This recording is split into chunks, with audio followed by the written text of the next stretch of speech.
Yan, alam niyo ho mga kaibigan, kung bubuksan niyo po yung mga page ng mga taga-pamahayag ng balita, makikita niyo sa mga opinion nila, lalo pagka ang involved ay PNP. Ang daming galit na galit sa PNP, ang daming nambabash, ang daming nang iinsulto. Kahit pa may mga achievement ang PNP, may mga accomplishment yan, makikita mo pa rin na meron at merong bashers ng PNP. At sanay na sanay po kami dyan.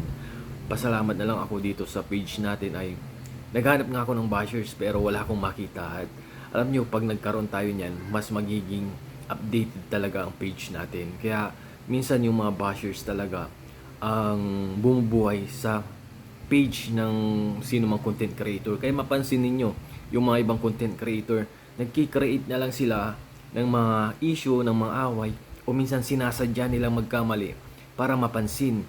At syempre, ang PNP o kung membro ka ng kapulisan, ayaw mo naman na mag-create ka ng issue para mapansin ka.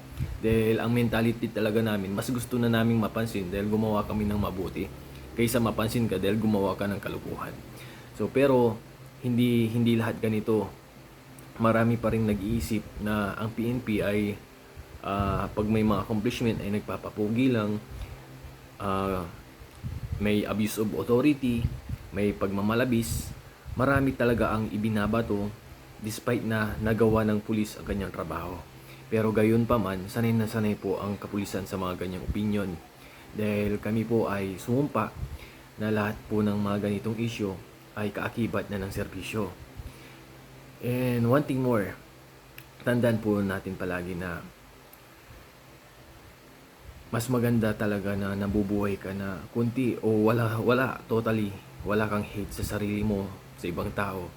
Dahil kapag ka namumuhay ka dito sa mundo na punong-puno ka ng hinanakit sa ibang tao, yan din ang magpapabagsak sa iyo, yan din ang magbibigay ng stress sa iyo, diyan ka rin magkakasakit.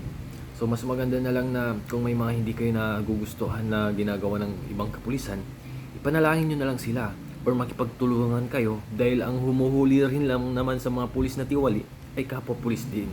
Hindi lahat ng pulis ay tiwali. Kung may mga napapanood kayo sa mga balita na involved ang mga pulis, sino ba ang nanghuli sa kanila? Sino ba ang nag-imbestiga sa kanila? Sino ba ang nagpatalsik sa kanila? Sino ba ang nagkukulong sa kanila? Mga pulis din na gumagawa ng kanilang mga tungkulin. So, hindi talaga 100% na mag-expect kayo na ang pulis ay perpekto. Ganun din lahat naman sa mga ahensya ng gobyerno, sa mga klase ng trabaho, doktor ka man, engineer ka man, teachers ka man. Hindi lang sa pulis, meron talagang may mga reject talaga, hindi lang sa pulis. Kahit sa ibang mga trabaho yan, may mga tiwalay din. Diba? Napapanood naman natin yan sa TV, nararanasan din kung minsan. Kaya wala talagang perfectong serbisyo.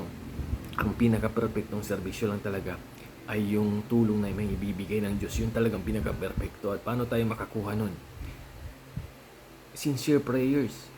Manalangin lang tayo araw-gabi, oras-oras. Sinabi yan sa Biblia, pero dahil sa atin, dahil lagi lang natin itong naririnig, binabaliwala natin.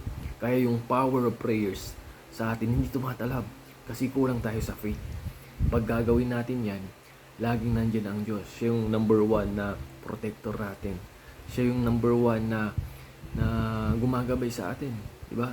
Kung wala ka ng tiwala sa pulis, sa Diyos ka na lang magtiwala. Huwag kang gagawa ng anumang labag sa batas dahil lalo kang magagalit sa pulis kapag hinuli ka ng pulis. So, yun lang. Chill lang.